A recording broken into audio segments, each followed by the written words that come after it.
Welcome to my channel. दोस्तों, ये हमारे ट्रायंगल का लास्ट वीडियो है दोस्तों। इसमें दोस्तों हम पढ़ेंगे समरूप त्रिभुज। दोस्तों, समरूप त्रिभुज में दोस्तों पूरी कंफ्यूजन आपकी दूर कर दूंगा। बस ध्यान से वीडियो को अंत तक देखें दोस्तों, ये गारंटी है मेरी। समरूप त्रिभुज और सर्वांग सम त्रिभुज दोस्तों पूरा दोनों को बहुत अच्छे से फिनिश करूंगा। बस पेन कॉपी लेकर बैठे दोस्तों।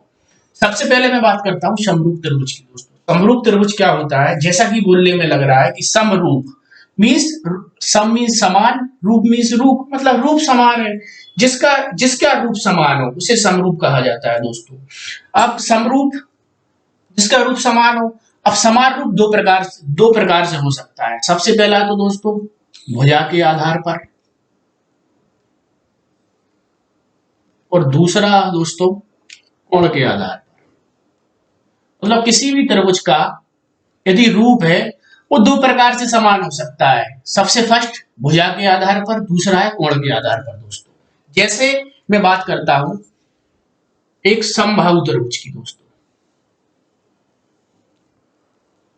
A B C, 10 centimetre 10 centimetre 10 centimetre, इसकी प्रत्येक भुजा की लंबाई 10 सेंटीमीटर है दोस्तों। सेम इसी यहाँ एक दूसरा मैं त्रिभुज लेता हूं जिसका नाम पी क्यू आर रख देता हूं, 3 और 3 सेंटीमीटर दोस्तों। अब देखिए दोस्तों, इनका रूप समान है। रूप समान कैसे है? क्योंकि नंबर एक बात तो ये समबाहु त्रिभुज है दोस्तों, इसलिए समबाहु त्रिभुज में क्या रहता है, पूरी भुजाएं समान रहती हैं। तो आप देखिए इसमें भी 10, इसमें 10 और इसमें 10, ये और इसमें भी 3 3 3। तो इसका क्या है, इसकी भुजाएं समान है, मीन्स इसकी भुजा के आधार पर ये समान है, इसका रूप समान है। तो इसके लिए मैं कहूंगा कि ये दोनों त्रिभुज आपस में कैसे है, समरूप त्रिभुज है दोस्तों। ठीक है दोस्तों, समरूप त्रिभुज। अब जब समरूप की बात आई है तो मैं बात थोड़ा कर लेता हूं सर्वांग सम की दोस्तों। सर्वांग सम क्या होता है? सर्वांग सम क्या होता है? जिसके सभी अंग समान हो। सर्वांग सम में क्या होता है दोस्तों कि बिल्कुल सेम टू सेम पूरा अंग समान होना चाहिए। जिसमें क्या है, ये त्रिभुज लिया मैंने, तो सर्वांग सम तब होगा तब दूसरा जो त्रिभुज रहेगा उसकी जो प्रत्येक भुजा है वो 10 की रहेगी। मतलब यदि मैं इस त्रिभुज के ऊपर दूसरा त्रिभुज रखूं, ऐसा ऐसा जिस प्रकार मैं हाथ रख रहा हूं, तो वो जो पीछे पीछे वाला जो त्रिभुज है वो आगे वाले त्रिभुज से पूरा ढक जाना चाहिए दोस्तों। मीन्स पूरा बिल्कुल अंग बराबर होना चाहिए। मीन्स यदि जो पीछे वाला जो त्रिभुज है इस त्रिभुज से ढक जाना चाहिए दोस्तों, मतलब प्रत्येक अंग बराबर होना चाहिए। ये सर्वांग समता की शर्त होती है दोस्तों। लेकिन समरूपता की क्या शर्त होती है कि रूप समान होना चाहिए खाली दोस्तों। जैसा कि मैं इसमें बता रहा हूं कि रूप समान अपना है। कैसे है? क्योंकि ये समबाहु त्रिभुज है, प्रत्येक भुजा समान है, इसमें 10 है, इसमें 3 है दोस्तों। ठीक है, भुजा के आधार पर। अब दोस्तों मैं बात करता हूं कोण के आधार पर दोस्तों, एंगल के आधार पर। अब देखिए आप, ये त्रिभुज लिया ए बी और सी, इसका प्रत्येक एंगल, ये भी समबाहु त्रिभुज लिया, 60 का होगा। इसमें एक दूसरा भी एंगल लिया पी क्यू आर, इसमें भी मैंने 60 ले लिया, ये भी 60 ले लिया और ये भी 60 ले लिया। अब ये कोण के आधार पर समरूप त्रिभुज हो गए हैं दोस्तों।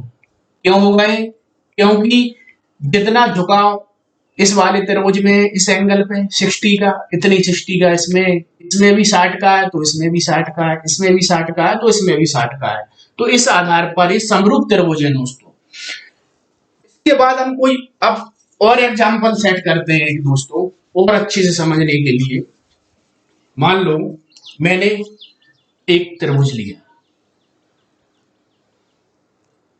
एक त्रिभुज ये ले लिया मैंने। अब समरूप होने के लिए दो त्रिभुज की आवश्यकता होती है, तो एक त्रिभुज मैंने दोस्तों ये ले लिया।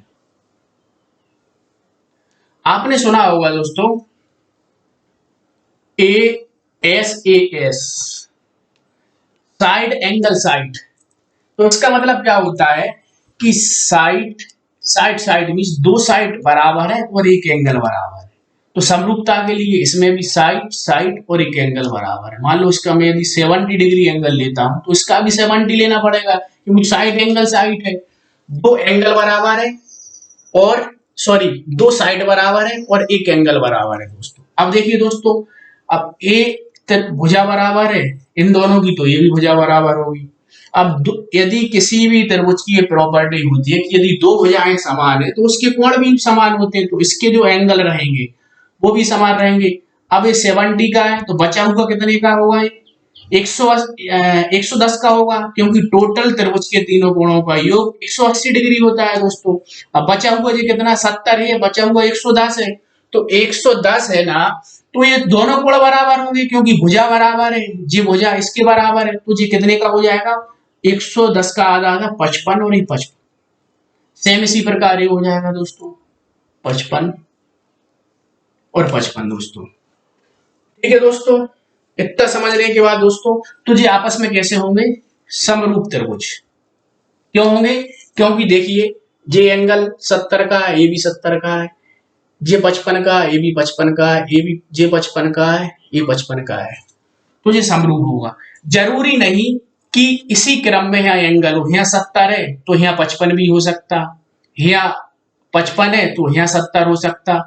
मतलब कहीं भी जो एंगल है इस वाले एंगल को दूसरे वाले, मतलब जो क्या है कि फर्स्ट त्रिभुज में जो एंगल होते हैं वो सेकंड त्रिभुज में कहीं भी एंगल हो, मीन्स तीनों के एंगल बराबर है, वो किसी भी कोण पर हो तो चलेंगे। जैसे यहाँ 70 55 और 55 है, यदि ऐसा भी होता कि 55 70 55 फिर भी ये समरूप त्रिभुज होता दोस्तों। जो एंगल इसमें उपस्थित है वही एंगल इसमें होना चाहिए, ये समरूपता की दोस्तों शर्त होती है।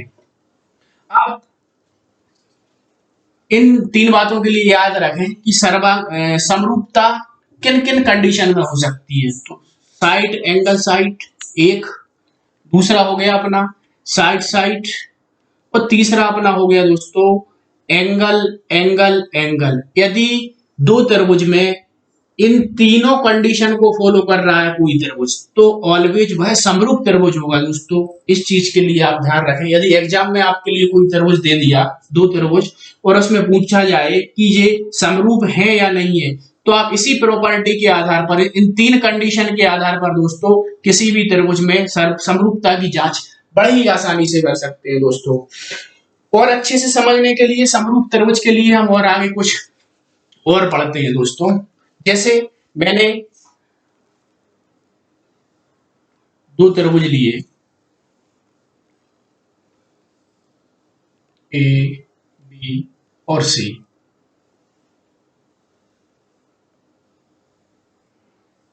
पी क्यू और आर। दोस्तों इसके लिए मैंने 70 माना, इसके लिए 70 माना, इसके लिए 55 और 55, इसे भी मानना पड़ेगा क्योंकि ये समरूप है। अब देखिए दोस्तों इसमें अगली कंडीशन क्या होती है कि समरूप त्रिभुज में संगत भुजा का अनुपात समान होता है।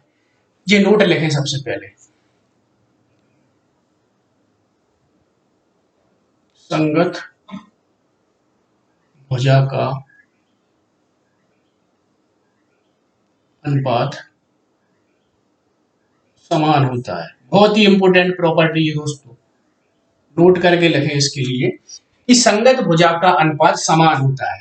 इसका मतलब मैं समझाता हूं आपके लिए। संगत भुजा का क्या होता है दोस्तों, इसका अनुपात, जैसे मैंने एंगल 70 लिया दोस्तों, अब इसके सामने कौन सी भुजा है, बीसी भुजा है बीसी भुजा, तो मैंने लिखा बीसी। ठीक है, अब इस डायग्राम में मैंने देखा कि 70 के सामने क्या है, कौन सी भुजा है, क्यू आर, तो इसका जो अनुपात रहेगा वो समान रहेगा। और भी अपन करते जैसे 55 लिया, 55 के सामने क्या है, एसी एसी, और इसमें 55 के सामने क्या है, पी आर। सेम इसी प्रकार इस 55 को लिया, इसके सामने क्या है, ए बी, और इसके क्या है, पी क्यू। तो कहने का मतलब ये हो गया कि संगत भुजा का अनुपात समान होता है, मीन्स बीसी और क्यू आर, मतलब फर्स्ट त्रिभुज और सेकंड त्रिभुज में जो संगत भुजाएं हैं उनका रेशियो हमेशा समान होगा दोस्तों। जैसे आपके लिए एग्जाम में एक तो इस क्यों पढ़ना जरूरी है, एग्जाम में आपके लिए बीसी की वैल्यू 6 दे देगा इसी डायग्राम में, और दोस्तों आपके लिए क्यू आर की वैल्यू भी दोस्तों आपके लिए 7 दे देगा, और आपके लिए दोस्तों एसी की वैल्यू भी 4 दे देगा। आपसे कहेगा कि पी आर की वैल्यू निकालें, तो आप जी हटा देंगे क्योंकि इसका कोई मतलब ही नहीं है, इसकी कोई वैल्यू नहीं दी है। तो इन दोनों में बीसी की वैल्यू रखेंगे, क्यू आर की वैल्यू रखेंगे दोस्तों, और एसी की वैल्यू रखेंगे। ये तीनों की वैल्यू रख के अपन पी आर के लिए बड़ी ही आसानी से फाइंड कर सकते हैं दोस्तों, इसलिए जरूरी होता है। तो आ गया समझ में कि संगत भुजाओं का अनुपात हमेशा समान होता है। खाली संगत भुजाओं का अनुपात ही समान नहीं होता है, बल्कि संगत लंब का अनुपात भी समान होता है दोस्तों। जैसे ए से मैंने कोई लंब डाला बीसी पर, इधर क्या आया डी। इसी प्रकार यदि मैंने इस पे डाला तो जे भी डी आ जाएगा। तो जे भी जो लंब है, संगत लंब है, वो भी बराबर होगा, तो A D upon P D. तो संगत भुजाएं तो बराबर होंगी, साथ में जो इनके लंब होंगे संगत लंब वो भी दोस्तों आपस में बराबर होंगे दोस्तों। ये जानना बहुत जरूरी होता है दोस्तों। उसके बाद दोस्तों हमारा अब हम थोड़ा और, अभी क्या था हमने, जैसे 70 इधर है, 70 इधर है, 55 इधर है, 55 इधर है, 55 इधर है, 55 इधर है। अब ऐसा लेते हैं कि इधर कुछ और होगा और इधर कुछ और होगा, इधर कुछ और, इधर कुछ और, ऐसे हम लेते हैं। सबसे पहले इसे मिटा दूं, देखिए उसमें हम इसमें क्या करेंगे, ए बी और सी,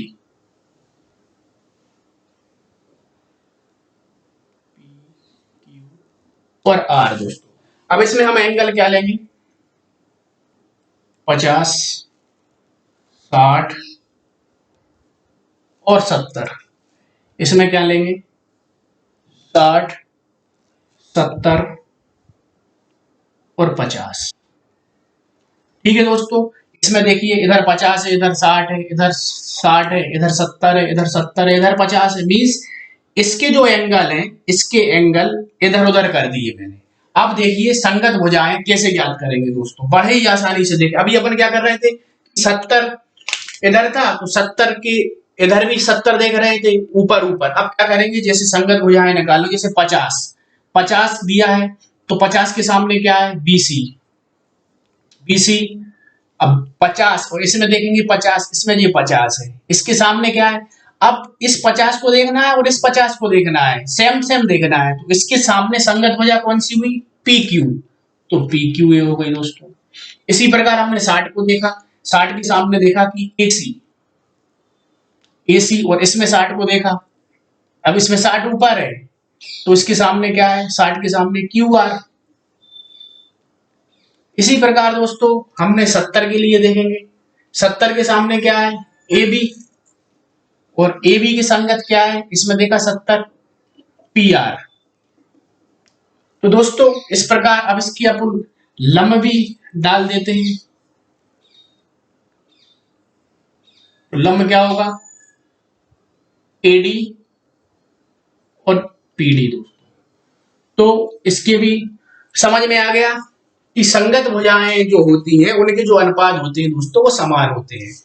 अब इसके बाद दोस्तों हम कुछ बहुत इंपोर्टेंट देखेंगे, इसी डायग्राम की सहायता से समझ सकते हैं कि किसी भी त्रिभुज का क्षेत्रफल संगत भुजाओं के वर्ग के बराबर होता है। जैसे त्रिभुज ए बी सी का क्षेत्रफल, अलग से प्रॉपर्टी है, त्रिभुज ए बी सी का क्षेत्रफल और त्रिभुज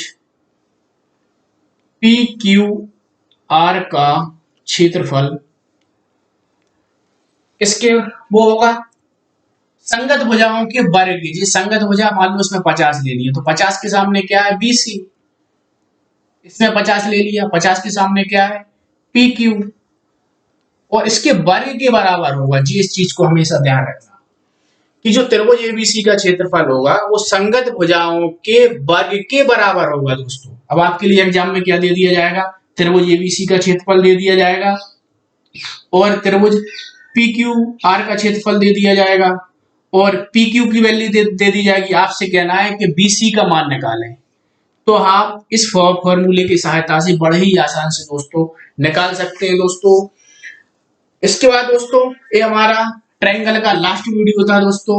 अब आपके लिए ट्रायंगल में और लाइन एंड एंगल में जो भी समस्या हो दोस्तों तो मुझे कमेंट करके मेरे से पूछें।